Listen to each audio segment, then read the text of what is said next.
At 81, Priscilla Presley finally revealed why life with Elvis became so lonely. Every night, after Elvis Presley fell asleep, Priscilla would wrap her hair in toilet paper so it would hold until morning. Then she would wake before he did and fix her eye makeup so he would never see her without it. Not once in 6 years. In her 2025 memoir, she wrote that Elvis expected his woman to be pretty, submissive, and charming, 24 hours a day. But that was only the surface of it. Behind the gates of Graceland, Priscilla Presley lived one of the loneliest lives in Hollywood history. And we need to go back to understand why. September 1959, Bad Nauheim, West Germany.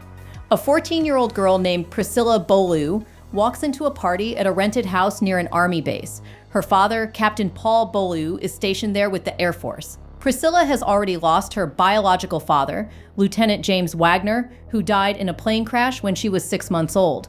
Paul Beaulieu adopted her, and the family moved wherever the military sent them. Her father found out about the meeting and said no, absolutely not. Elvis kept asking. Eventually, Paul Beaulieu agreed under one condition: Priscilla would be chaperoned at every visit. Over the next 2 years in Germany, their relationship deepened. Soft kisses, long conversations, but according to Priscilla, nothing sexual. When Elvis returned to the States, they stayed in touch by phone. What Priscilla saw at that party was not the king of rock and roll. She described him as a frightened, lonely young man. Think about that sentence. A teenager looking at the most famous entertainer on earth, and what she saw was someone who needed her. Her father found out about the meeting and said no, absolutely not. Elvis kept asking. Eventually, Paul Beaulieu agreed under one condition: Priscilla would be chaperoned at every visit. Over the next 2 years in Germany, their relationship deepened. Soft kisses, long conversations, but according to Priscilla, nothing sexual. When Elvis returned to the States, they stayed in touch by phone. Then, in 1962, Elvis convinced Priscilla's parents to let her finish high school in Memphis. The plan was simple. She would live with Elvis's father, Vernon Presley, and his wife Dee in their home about a mile from Graceland. She would attend Immaculate Conception, a Catholic school. She would be supervised. That arrangement did not last. Priscilla quietly moved her things into the mansion.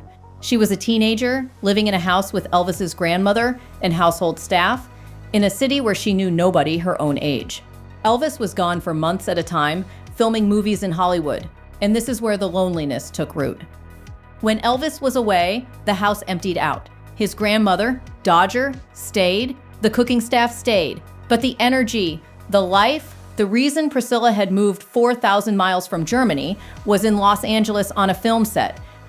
Priscilla found one friend, Patsy Presley, Elvis's cousin, worked at Graceland, and the two of them would go to the movies together. Priscilla called those outings her only real freedom. Then Vernon put a stop to it. He told Patsy she could not spend work hours with Priscilla. And then Elvis's grandmother added her own pressure. She complained to Priscilla that Elvis's old girlfriends used to stay with her every single night he was gone. The implication was clear. If Priscilla really loved Elvis, she would sit with his grandmother and wait. Torn, Priscilla wrote, "I couldn't wait for Elvis's return." Picture what this looked like from the inside. You are 17, you live in a mansion in Memphis, Tennessee. You have no car, you have no friends your own age, your boyfriend's father has taken away your only companion during the day. Your boyfriend's grandmother is watching whether you spend every evening in her room, and the man you moved here for is 1,700 miles away, surrounded by actresses and Hollywood nightlife. That was Graceland, before the marriage. After the marriage, it got worse. When Elvis came home, the house filled up. But it did not fill up with privacy. It filled up with the Memphis Mafia, the group of men who centered their entire lives around Elvis Presley. They ate every meal with the couple. They watched television with them in the evenings. They followed Elvis wherever he went.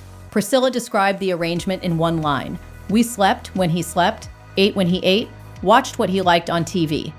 The only time she had Elvis to herself was when they went to bed in the early hours of the morning. Think about what kind of marriage that is. You are a wife, and you share your husband with 8 to 10 men from the moment he wakes up until the moment he goes to sleep. If you wanted a quiet dinner, there would be no quiet dinner.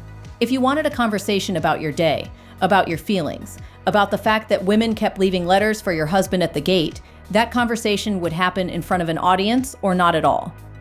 and Elvis had a very specific idea of what a wife should be. Priscilla wrote that his philosophy was direct. A woman's purpose was to meet her man's needs before considering her own, if she thought about hers at all. She laid out his pajamas every night. She fixed her makeup before he opened his eyes every morning. She did not question him about the women she knew existed in his life when he was touring or filming. She carried the anxiety alone. The gossip columns ran photos of Elvis with his co-stars. The rumors about Anne Margaret during Viva Las Vegas were constant. When Priscilla confronted Elvis, he said the stories were publicity stunts, studio-manufactured nonsense. She let it go. But then letters started showing up.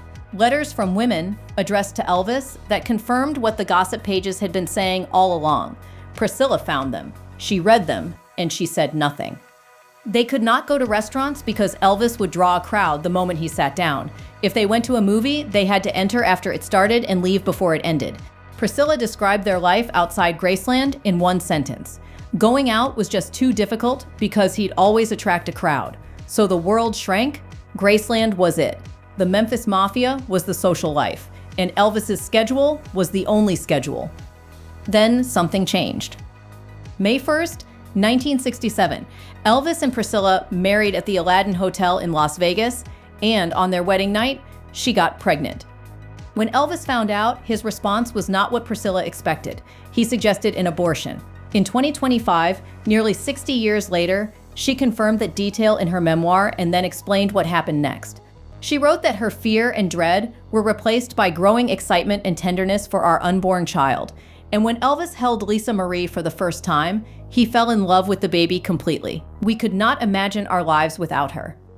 Lisa Marie Presley was born February 1st, 1968, at Baptist Hospital in Memphis. For a moment, the family looked like the picture the public had always wanted.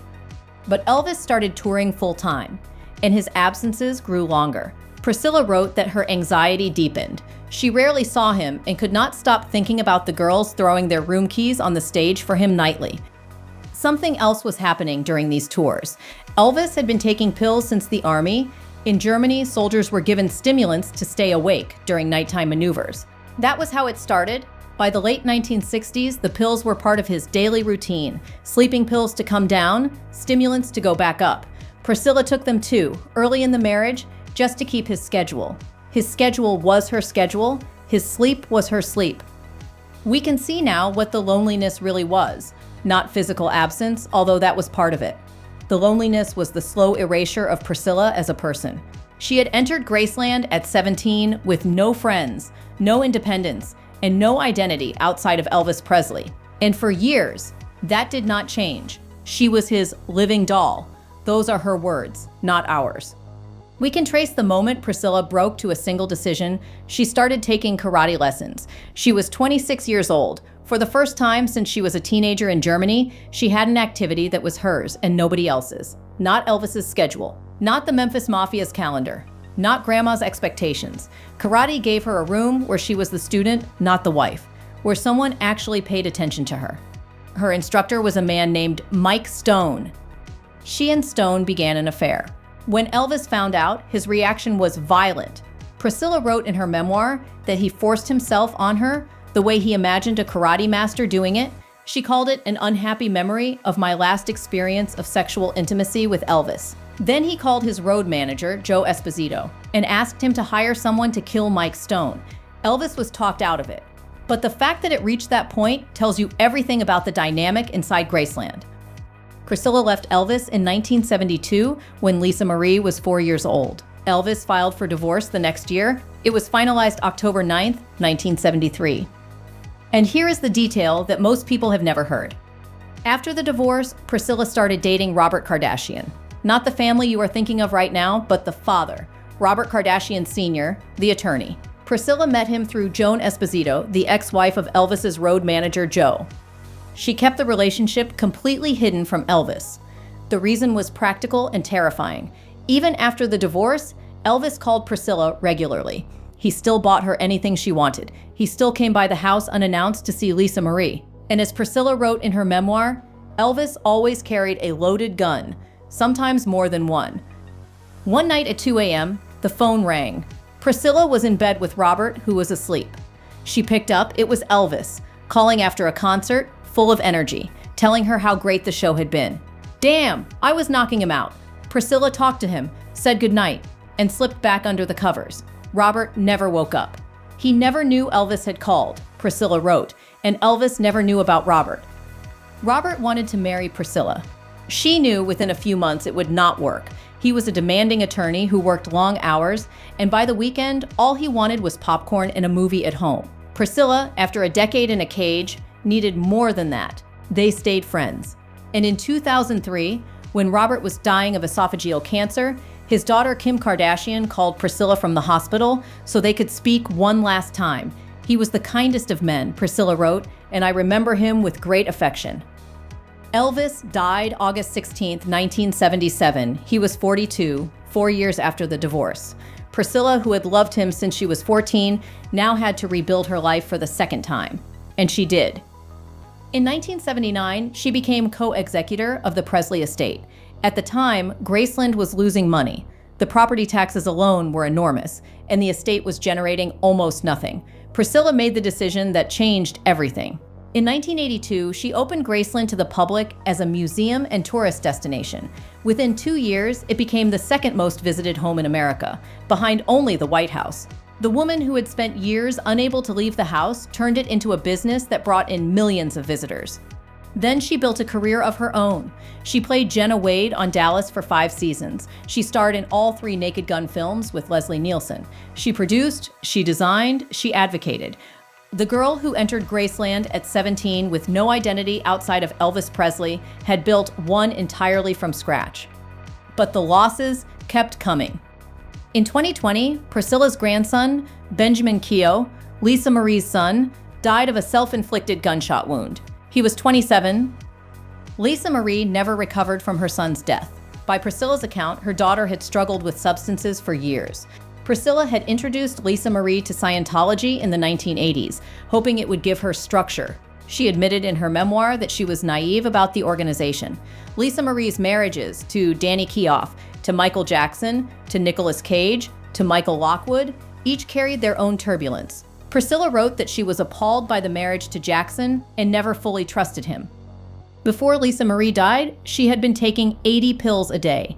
80. Priscilla put that number in her memoir.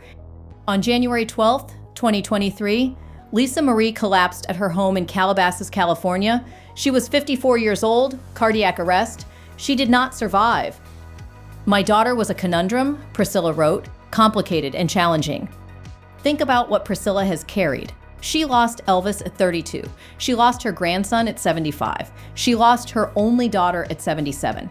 And after Lisa Marie's death, there was a legal fight. Priscilla discovered that a 2016 amendment to Lisa Marie's trust had removed her as co-trustee and replaced her with Lisa Marie's daughter, Riley Keough, and deceased son Benjamin. Priscilla filed a petition challenging the change.